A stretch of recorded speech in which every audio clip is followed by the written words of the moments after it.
Monday, even though it's Labor Day. Happy Labor Day, everyone.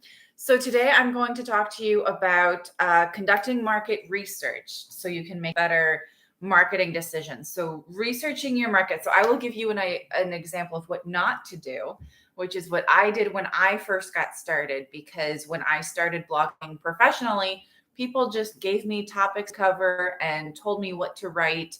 And I wasn't really doing any of the strategy behind it, the research behind it. So they would give me the topics. They made sure that I would write at least 500 words per blog post because that's what Google was recommending way back in 2012 or whatever this was. 2012, I think 2012, 2013, somewhere around there. Right. So that was what Google said first, was it needs to be at least 500 words. And it's progressively gotten longer and longer. I think 500 words is still the minimum that Google requires. But if you've seen people saying that like the average length of a piece of, I've probably said this before, but I'll say it again. The average length of a piece of content to rank on the first page of Google is around 1,750 words, which if you were to write it out in a Word document would be about 3.5 pages. So that's a lot of content. That is the average. So there are shorter pieces that rank, but there are also longer pieces that rank. So there's a whole other video on how long your blog post should be. So I'm not going to talk too much about that.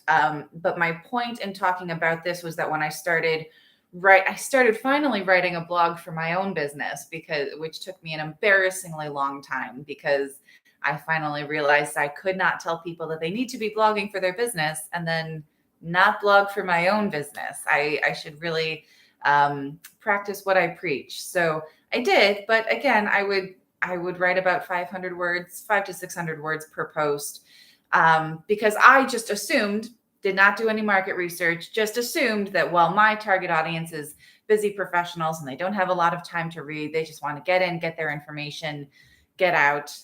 That is true, but there are still a lot of advantages to reading longer content, especially, I would argue, especially when people are skimming because they want to find something specific, get that information and get out. So you have to have whatever it is they're looking for.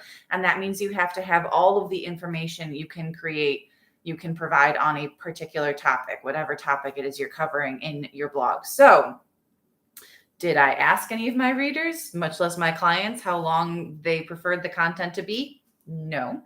Did I do any A/B testing to see whether shorter content or longer content performed better? No. Did I do any research into the length of content from other websites that was getting traffic, social media shares, engagement, etc.?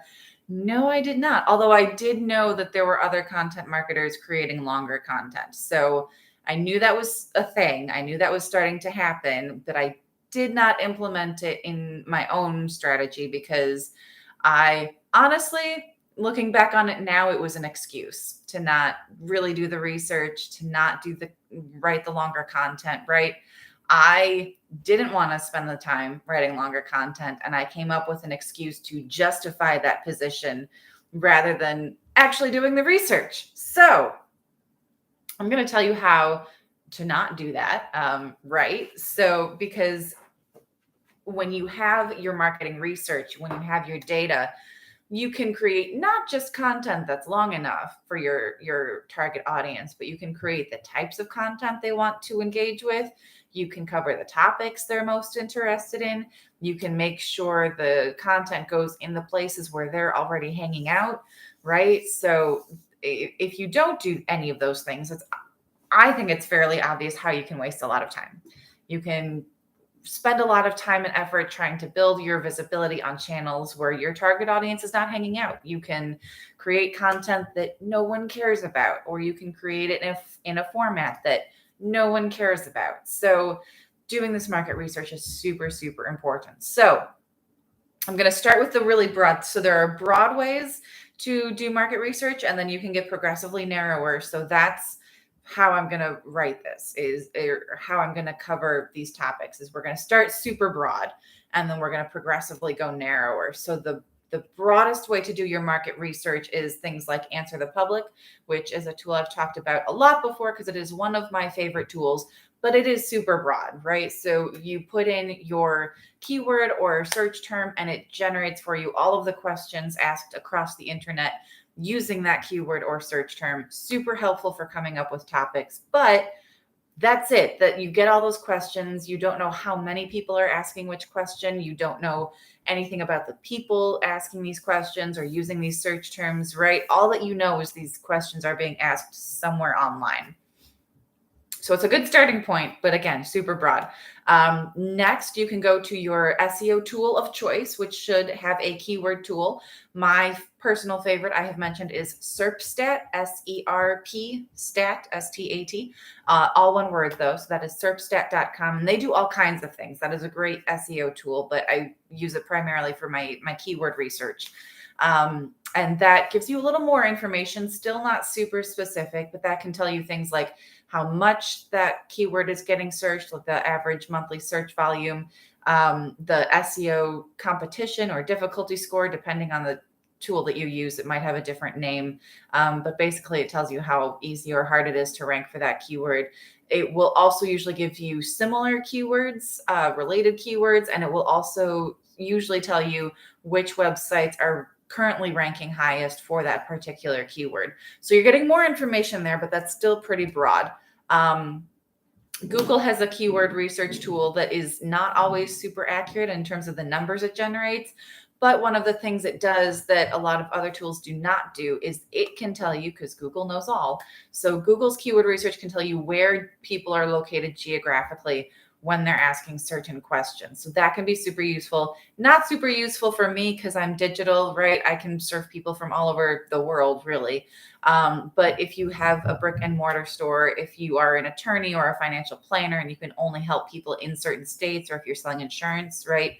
You can only help people in certain states unless you're licensed in all of those states. So that might be super useful for you to know. So that's something to keep in mind. Next up is social media, which is awesome. It is super time consuming, but unless you're hiring an assistant to go through this information, which you absolutely can do, all the information is there on social media for free, right? Most social media tools you have to pay for. Answer the Public is free up to a point. After I think more than 3 searches per day, you have to buy a subscription.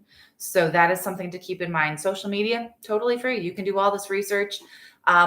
I like to start with your influencers. What are your influencers posting about? When are they posting? And then look at who's following those influencers. And then look at the other accounts that they're following. So you want to look at the profile of the people following the influencers in your industry, see what they're posting about, the other companies and people that they're following, because that can give you a really good idea as to the other things that they're interested in, what they're all about, and what they're looking for. So that is super useful information. You can also search. Keep in mind, social media sites have their own search engine, so you can absolutely search for certain topics. I've done this where I search for a topic. Content marketing, for example, is something I search for a lot.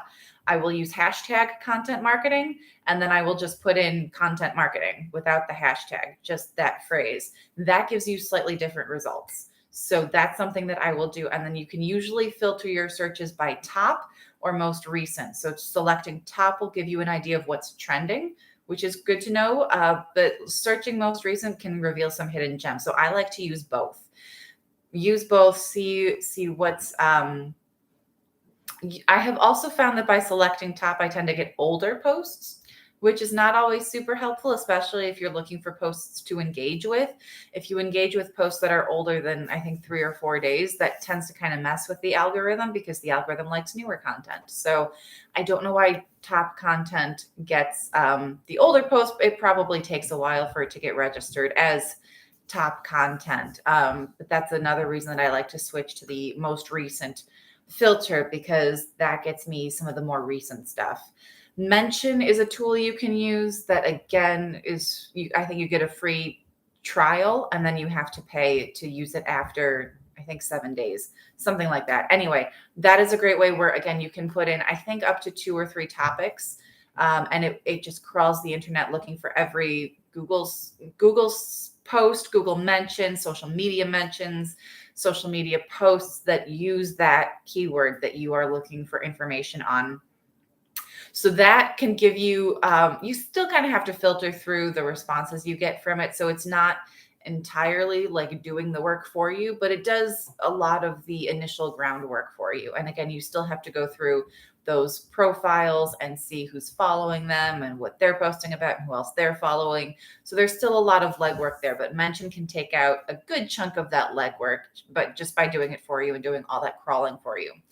A/B testing, I have a whole other video where I talk about A/B testing your content and how to do that. So I absolutely recommend doing that. If you're not familiar with A/B testing, essentially you create a piece of content, you create a similar piece of content that's a little bit different, but not exactly the same, and you post them at the same time. You can either post them on your website. You can do this. It's really easy to do with email marketing, especially if you have something like MailChimp that lets you do A/B testing, see which one gets the best results. So you can do that again as far as the length of your content, your topics, all kinds of stuff. So do some A/B testing. You can go check out that video and or that blog post on my website if you want to know how to do A/B testing. And finally, just ask people. That's one of the best ways to do market research, is just ask. But that's not always easy. Easier said than done sometimes, just because people don't always want to take a survey. I passed out a survey to all my clients, past and present, a few months ago, and I think I only got like 3 people who actually filled it out and got it back to me. I did get some good information from those responses, but it's like, man, that could have been so much better if even half of my clients had filled it out and turned it back to me. But you work with what you got, right? And I was just talking to someone last week who said he was doing cold calling to do market research. And if you have any experience with cold calling, you know how unwilling people are to talk. And he wasn't even trying to sell them anything. He was just trying to do market research, and they didn't see the value in it for them. So I don't think he said he could find a single person to talk to him. That being said, you can kind of sneak some market research in there when you are talking to prospects, when you're talking to clients, when you are at networking events. If you're already talking to them, if you're already in a conversation with them, ask them about whatever it is that's on your mind. Obviously, you don't want to like shove your phone with the recorder going in their face and ask them the question so you have that answer ready to go. That can be very off-putting. But maybe make a mental note of it, and then maybe sneak off to the side somewhere and jot that down in your note app or whatever works for you. Have a way to jot that down real quick, so that you remember that. But that can be a really great way. You can also record if you're like me and you have a lot of conversations with people over Zoom and over the phone. There are all kinds of ways to record those conversations so that you can go back and get that information. So take advantage of that. Anytime you're talking to someone, make sure that you are getting that information. And the more you do it, the more you'll find ways to just naturally add that into the conversation rather than going, by the way, what do you think about such and such, and making it super awkward. Last but not least, you want to use the information from your market research. Now, obviously, if market research is done right, you should be able to use it in all aspects of your business, including the products and services you're providing and when you're providing them and where you're marketing them. All the kinds of different business decisions that you end up making, those can all be aided by data from your market research. That said, this is a marketing channel, so I am going to focus on the ways that you can use it to improve your marketing efforts. So again, it can tell you what topics to cover in your marketing content, the types of marketing content you should be creating, how to create a buyer journey that really does a good job of attracting, engaging, and converting more leads, which in turn tells you which call to action or CTA is the best action to put at the end of each piece of marketing content, because that helps you identify where people are in the buyer journey when they consume each piece of content and where they're more likely to go next. And finally, where to distribute your marketing content. Where is your target audience hanging out? Not where do you think they're hanging out? Not where do you assume they are hanging out? Where does your market research tell you they are actually hanging out? So that being said, I mean, you really can't grow your audience without first understanding your audience. So that is everything that I have for you today. If you have any questions, You know where to find me. My website is over at AV, as in my initials, Allison Verhalen, easy to remember, avwritingservices.com. And again, I have a ton of information and resources over there. So if you've not already checked that out, I recommend you do so. Otherwise, have a great week. Happy Labor Day and happy blogging, everyone.